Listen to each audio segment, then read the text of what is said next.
Dios le bendiga, Dios le guarde. Le habla el hermano Carlos Vázquez del Departamento de Educación de la Iglesia Templo Cristiano Tercera Puerta del Cielo. Hoy nos espera una lección muy interesante que se encuentra en el libro de Jonás sobre la gracia, compasión e infinita misericordia de Dios. La base bíblica se encuentra en el capítulo 3 del libro de Jonás, desde el verso 1 hasta el 10. Es la lección número 18 del expositor Senda de Vida y el título de la lección es Misericordia sin límites. Y lee de la siguiente manera. Vino palabra de Jehová por segunda vez a Jonás diciendo: Levántate y ve a Nínive, aquella gran ciudad, y proclama en ella el mensaje que yo te diré. Y se levantó Jonás y fue a Nínive conforme a la palabra de Jehová. Y era Nínive ciudad grande en extremo, de 3 días de camino. Y comenzó Jonás a entrar por la ciudad, camino de un día, y predicaba diciendo: de aquí a 40 días Nínive será destruida. Y los hombres de Nínive creyeron a Dios, y proclamaron ayuno, y se vistieron de cilicio desde el mayor hasta el menor de ellos. Y llegó la noticia hasta el rey de Nínive, y se levantó de su silla, se despojó de su vestido, y se cubrió de cilicio, y se sentó sobre ceniza. E hizo proclamar y anunciar en Nínive, por mandato del rey y de sus grandes, diciendo: hombres y animales, bueyes y ovejas, no gusten cosa alguna, no se les dé alimento ni beban agua, sino cúbranse de cilicio hombres y animales, y clamen a Dios fuertemente, y conviértase cada uno de su mal camino, de la rapiña que hay en sus manos. ¿Quién sabe si se volverá y se arrepentirá Dios y se apartará del ardor de su ira y no pereceremos? Y vio Dios lo que hicieron, que se convirtieron de su mal camino, y se arrepintió del mal que había hecho, que les haría, y no lo hizo. Oramos al Señor. Señor, te damos gracias porque tenemos esta oportunidad de estudiar tu palabra. Un libro tan hermoso como el libro de Jonás, y una enseñanza tan grande como la misericordia tuya. Señor, igual que el título de la lección, reconocemos esta misericordia que es una misericordia sin límite. Señor, ministra primeramente a nuestra vida y luego también a los que hermanos y amigos que escuchan esta palabra. Señor amado, por tu Espíritu Santo, lleva la palabra, ponla en el corazón de cada uno, Señor, y habla a nuestras vidas. En el nombre de Jesús. Amén. Amén. Bien, amados, el libro de Jonás se nos enseña en las iglesias desde que somos muy pequeños. Es un relato corto y en lo personal un libro que no me canso de leer. De este libro se pueden obtener muchísimas enseñanzas. Entre ellas, por ejemplo, una muy profunda sobre la gracia y la misericordia de Dios y segundas oportunidades. Muchísimos eruditos han estudiado este libro precisamente por su riqueza literaria. Este libro contiene varias imágenes que pudieran parecer increíblemente fantásticas. Así que nos preguntamos, ¿el libro de Jonás habrá sido una historia real o ficticia? Bueno, pues, primeramente, de la forma en que Jesús se refirió al relato de Jonás, sugiere que él lo consideraba como un escrito histórico. También, si bien resultan curiosos estos eventos milagrosos, esos relatos nunca descartan de plano el carácter histórico del libro. Y tercero, no es fácil ubicar la estructura literaria del libro de Jonás en ninguna de las categorías no históricas, como por ejemplo la parábola, la alegoría, el midrash, el cuento o la sátira.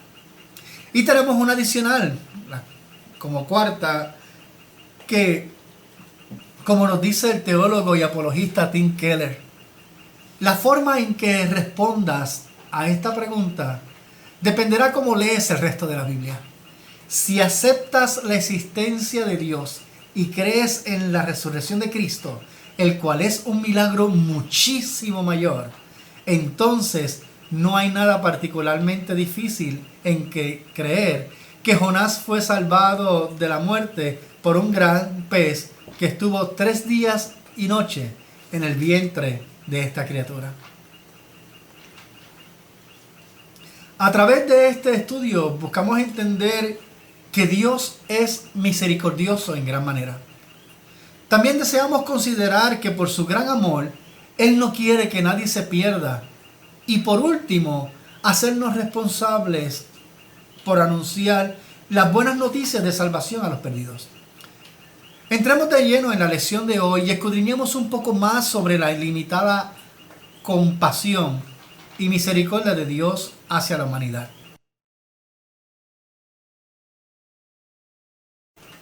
Vamos a volver a los versos 1 al 3 para ver qué nos enseña la palabra de Dios. Y vino palabra de Jehová por segunda vez a Jonás diciendo: levántate y ve a Nínive, aquella gran ciudad, y proclama en ella el mensaje que yo te diré. Y se levantó Jonás y fue a Nínive conforme a la palabra de Jehová. Y era Nínive ciudad grande en extremo, de 3 días de camino. En los primeros 2 versos vemos que Dios envía al profeta Jonás a llevar un mensaje de advertencia a Nínive. Nínive fue una ciudad importante de Asiria, en las afueras de lo que hoy es Mosul, situada al norte de Irak, en la orilla del río Tigris. Cerca de 700 años antes de Cristo, Sennacherib hizo de esta ciudad una realmente magnífica. Se ha estimado que tenía 8 millas de circunferencia y podía albergar a menos 120,000 habitantes. Asiria fue una nación cuya historia estuvo muy involucrada con la de Israel y la de Judá, para quienes siempre fue un sinónimo de terror. Asiria tuvo fama de ser sanguinaria e inmisericordia. Hay relatos históricos de soldados asirios que desollaban a sus prisioneros o exhibían las cabezas de los reyes que conquistaban. Era un pueblo tan cruel que para las demás naciones no había nada peor que ser invadidos por los asirios. Y es precisamente a esta nación cruel donde Jonás es enviado a predicar el mensaje de la palabra de Dios. Jonás inicialmente se negó a ir a Nínive. Y puede que haya algunas razones por las que pudiéramos pensar que Jonás tuvo para no ir allá. Y esta segunda vez quizás ir de mala manera.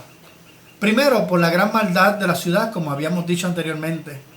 Segundo, el tener que llevar un mensaje de arrepentimiento a una nación fuera de Israel. Tercero, la antipatía hacia una ciudad tan odiada por su crueldad. Sin embargo, a pesar de estas 3 posibles excusas que Jonás pudo haber puesto, eso no sirvió o no era aceptable para Dios, quien lo único que deseaba era el arrepentimiento de los ninivitas. Notemos nuevamente lo que dicen las Escrituras. Vino palabra de Jehová por segunda vez a Jonás diciendo: levántate y ve a Nínive. Pongamos nuestra atención en que esta es la segunda vez que Dios envía a Jonás a llevar su mensaje. La primera vez Jonás quiso huir de la voluntad de Dios y por su gran desobediencia fue lanzado al mar, y Dios utiliza un pez para salvarle la vida y también le otorga una segunda oportunidad. Esta no es la única ocasión en que la Biblia registra que se le haya dado una segunda oportunidad a alguna persona luego de haber pecado. Uno de muchos ejemplos fue cómo cobardemente Pedro negó a Jesús mientras era juzgado injustamente antes de ser crucificado. Dice la palabra de Dios que cuando se dio cuenta que había negado 3 veces al Señor, se retiró a llorar amargamente. Pero Pedro se arrepintió genuinamente y se convirtió en uno de los líderes prominentes de la iglesia primitiva. ¿Cuántos episodios sobrenaturales del libro de los Hechos no hubiesen ocurrido si Dios no hubiese dado a Pedro esta segunda oportunidad? Aprendamos hoy que Dios no solamente está dispuesto a perdonarnos, Dios también desea darnos segundas oportunidades. También nos exhorta a acercarnos a Él tal cual somos, como dice el libro de los Hebreos. Acerquémonos pues confiadamente al trono de la gracia para alcanzar misericordia y hallar gracia para el oportuno socorro. Volvamos a la Biblia y leamos el versículo 3 de nuevo, que dice de la siguiente manera: y se levantó Jonás y fue a Nínive conforme a la palabra de Jehová. Y era Nínive ciudad grande en extremo, de 3 días de camino. Quiero poner atención especial en este versículo. Miren cómo el verso describe esta ciudad. Ciudad grande en extremo, de 3 días de camino. Hace un rato hablamos de que era una ciudad bien grande, donde vivían 120,000 personas. Era una de las ciudades más importantes de Asiria, tanto que se convirtió en su capital. Pero leyendo el texto hebreo de este pasaje, notamos algo muy interesante. Y dice así: Nínive era ciudad grande para Dios, andadura de 3 días. Esta sería una traducción literal, ¿no? Pero notemos cómo en el hebreo dice grande para Dios. Esta frase también se puede traducir como una ciudad grande para Dios. La mayoría de las traducciones al inglés consideran que la palabra hebrea Elohim, que significa Dios, funciona en este contexto como un superlativo. O sea, que quiere describir algo que es bien grande, que es fuera de lo común. Si bien esta es una posibilidad, también es probable que la expresión signifique importante para Dios. Una interpretación como esta estaría de acuerdo con el mensaje general del libro. Nínive, si una ciudad tan cruel como ella era importante para Dios, entonces todos nosotros, sin importar cuán grande o pequeño sea nuestro pecado, también somos importantes para Dios. No temamos acercarnos a Dios. El Señor te ama por quien eres y no por lo que hayas hecho o dejado de hacer. Su palabra dice que Dios como tú, que perdona la maldad y olvida el pecado del remanente de su heredad, no retuvo para siempre su enojo, porque se deleita en misericordia. También dice: pero Dios, que es rico en misericordia, por su gran amor con que nos amó, aun estando nosotros muertos en pecado, nos dio vida juntamente con Cristo, porque por gracia somos salvos. También dice la Biblia: porque Jehová vuestro Dios es clemente y misericordioso, y no apartará de vosotros su rostro, si vosotros os volviereis a él. La Biblia dice que todos los hombres han pecado y están destituidos de la gloria de Dios. Eso quiere decir que toda la humanidad está condenada a la perdición y a la muerte eterna. Pero Dios demuestra su amor para con nosotros en que, siendo aún pecadores, Cristo murió por nosotros. También Dios nos dice: pero yo, el Señor, juro por mi vida que no quiero la muerte del malvado, sino que cambie de conducta y viva. ¿Acaso me complazco yo en la muerte del impío, dice el Señor Dios, y no que se aparte de sus caminos y viva? Además, el Señor no retarda su promesa, aun cuando algunos la tienen por tardanza, sino que es paciente para con ustedes, no queriendo que nadie perezca, sino que todos vengan al arrepentimiento. Así de grande es su misericordia, así de grande es su gracia, así de grande es su amor para con nosotros.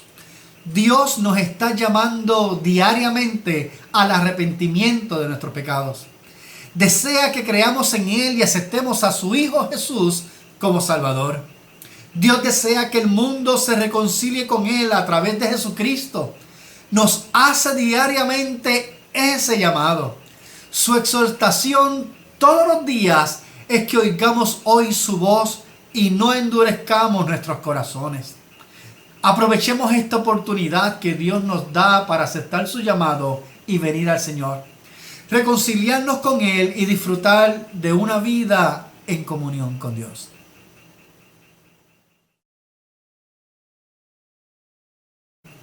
Visitemos ahora los versículos del 4 al 6 y vamos a leer de la siguiente manera. Y comenzó Jonás a entrar por la ciudad, camino de un día, y predicaba diciendo: de aquí a 40 días Nínive será destruida. Y los hombres de Nínive creyeron a Dios y proclamaron ayuno y se vistieron de cilicio desde el mayor hasta el menor de ellos. Y llegó la noticia hasta el rey de Nínive, y se levantó de su silla y se despojó de su vestido y se cubrió de cilicio y se sentó sobre ceniza. De aquí a 40 días Nínive será destruida. Ese fue el resumen del mensaje del profeta. Fue un mensaje de advertencia y destrucción si no se arrepentían. Estos versos nos recuerdan las palabras de Pablo. ¿Cómo invocarán a aquel en quien no ha creído?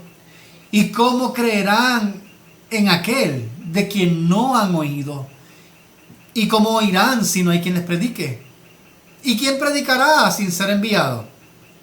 Este es un pasaje que nos habla de la importancia de compartir la palabra de Dios. A la iglesia se le ha encargado la misión de llevar a las naciones el llamado al arrepentimiento y las buenas noticias de salvación. Es necesario que para que invoquen a Dios, escuchen el mensaje. Pero para escuchar el mensaje tiene que haber alguien que les predique. Esta es una comisión que la iglesia no puede eludir. Ahora bien, ¿cómo Dios considera a los que llevan su palabra con amor? Pablo continúa diciendo: cuán hermosos son los pies de los que anuncian la paz, de los que anuncian las buenas nuevas. Esa es la gran estima que Dios tiene por los que llevan la palabra de la reconciliación. Ese es el deseo de Dios, que todos puedan escuchar su palabra, y para eso llamó a su iglesia. Para los ninivitas, el hecho de que Jonás sea un extranjero, que representa a una deidad de una tierra distante, incluso tiende a darle mayor importancia a su mensaje. Desde el punto de vista de ellos, el mensajero les está haciendo un favor y se está tomando muchas molestias para hacerlo. No tienen nada que ganar al proclamar el mensaje. Probablemente estas fueron razones suficientes para que los ninivitas recibieran al profeta del Señor. Ellos solo tenían que creer que Dios tenía la intención de actuar contra ellos y que es capaz de llevarlo a cabo, pero que también desea que se arrepintieran y se volvieran a Él. El pasaje dice de la Biblia que creyeron a Dios. Esto puede indicar que los ninivitas se volvieron genuinamente a Dios. Jesús, en Mateo 12:41, habla precisamente de la conversión de los ninivitas y da testimonio de su arrepentimiento. En esta sorprendente respuesta a la predicación de Jonás, los ninivitas nos muestran el verdadero significado del arrepentimiento de la siguiente manera. Primero, por la antigua práctica del ayuno, que implicaba un ayuno total. Segundo, llevando cilicio y ceniza. El cilicio era una tela de saco áspera e incómoda que se utilizaba como señal de luto. Poner ceniza sobre la cabeza de alguien también simbolizaba duelo, tristeza y dolor. Y tercero, por la oración con la que clamaron a voces misericordia a Dios. Cuarto, al cambiar su comportamiento. El verdadero arrepentimiento no es solo sentir pena por vivir en pecado, sino que involucra un cambio tanto del corazón como de las acciones. Y los ninivitas estaban demostrando ese arrepentimiento verdadero. Regresemos al verso 6. Miren cómo dice sobre el gobernador de Nínive. La autenticidad de la conversión de Nínive se evidencia en el hecho de que el impacto alcanzó las más altas esferas sociales. El rey se bajó de su trono se despojó de sus ropas reales, se vistió de cilicio y se sentó en ceniza. El rey actuó después del pueblo. Esto fue un movimiento espontáneo y popular, no impuesto por el gobierno, sino inspirado por el Espíritu Santo. Aquí vemos dos enseñanzas muy importantes. Primero, Dios puso el gobierno para establecer la ley y el orden en los pueblos, pero ese mismo gobierno está constituido por personas que necesitan a Dios igual que tú y yo. Debemos orar siempre a Dios por nuestros gobernantes para que busquen el consejo de Dios y la sabiduría para gobernar a su pueblo. Y como individuos, igual que nosotros, también ellos puedan recibir el mensaje de salvación para que puedan vivir en comunión con Dios. También nos enseña que la esperanza de los pueblos no debe estar únicamente en el gobierno, sino en Dios. Dios es suficiente y poderoso para cuidar de nosotros y suplir nuestras necesidades. En Dios está nuestro refugio y nuestra esperanza.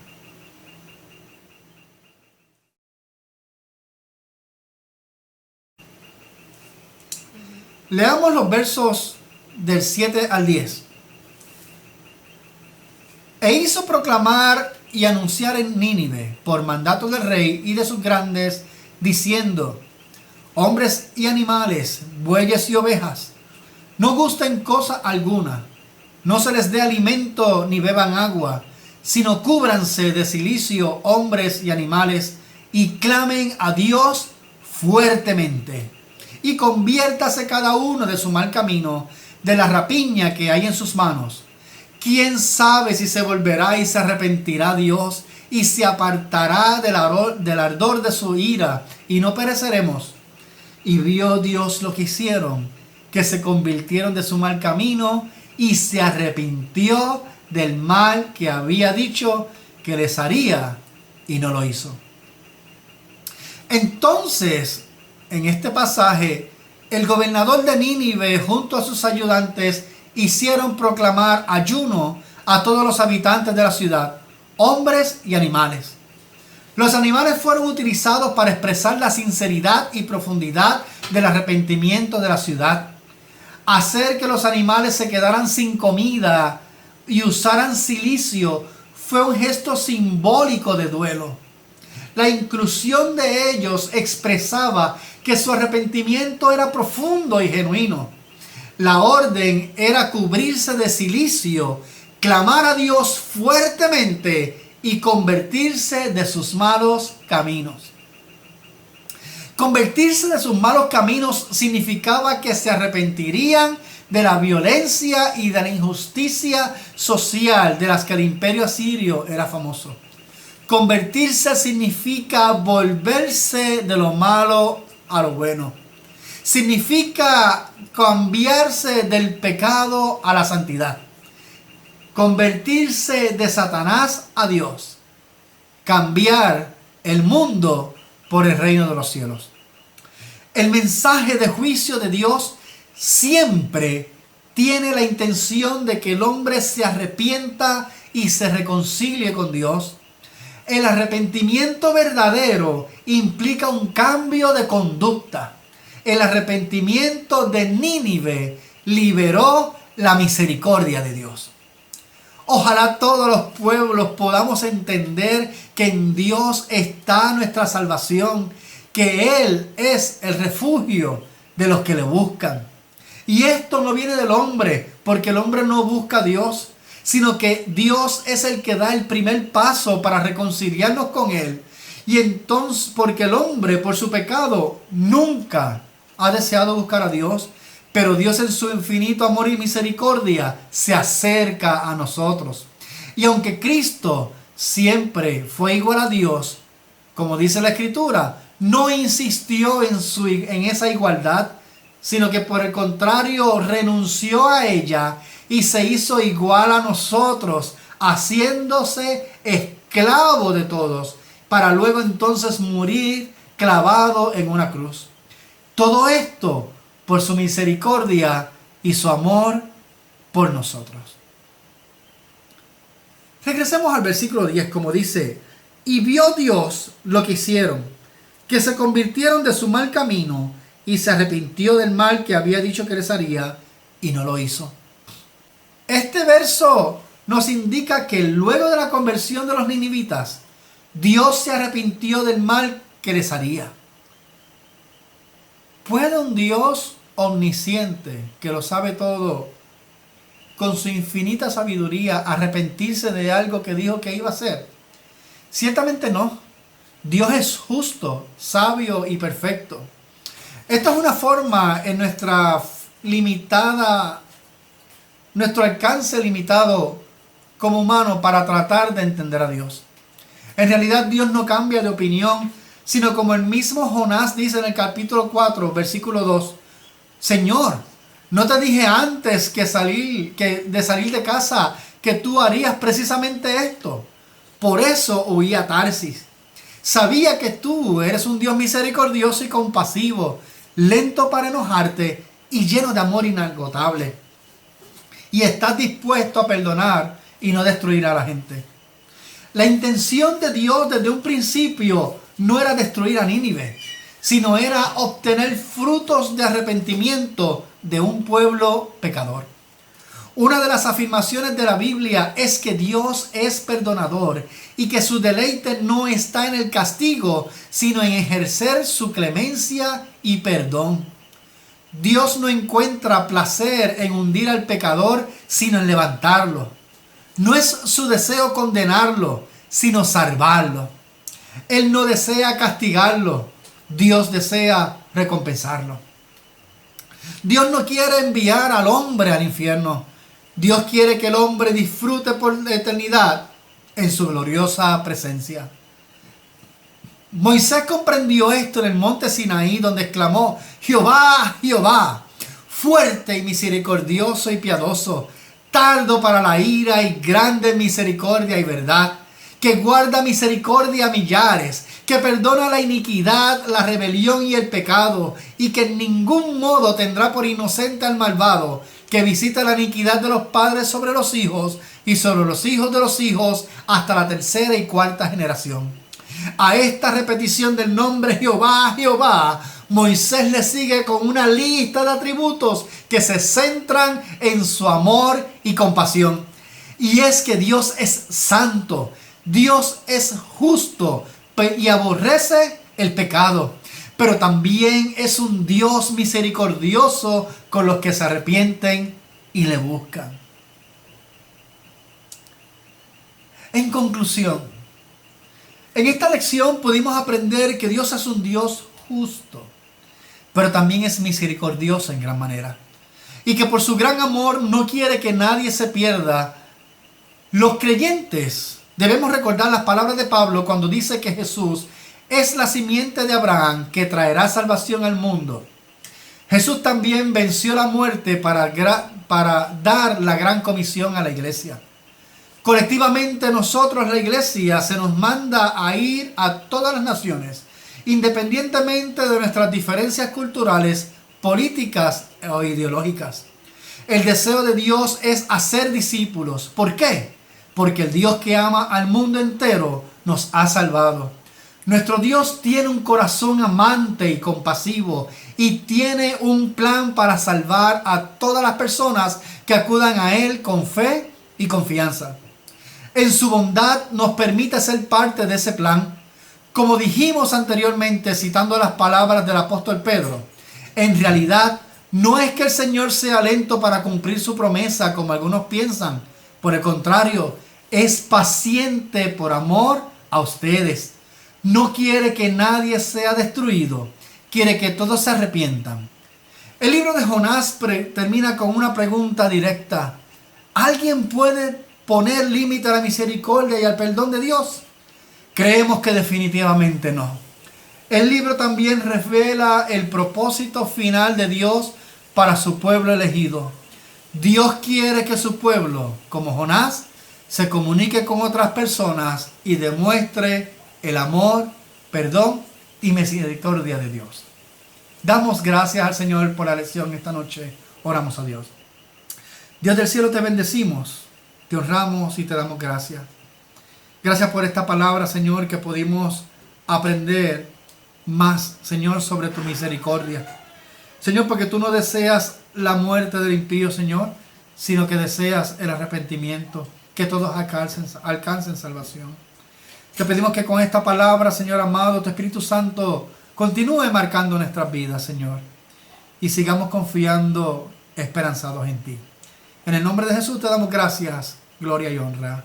Amén, amén. Dios te bendiga, amado hermano, Dios te bendiga, amigo. Espero que hayas disfrutado la lección y te pedimos que ores por nosotros. Damos gracias al Señor. Dios les bendiga, Dios les guarde.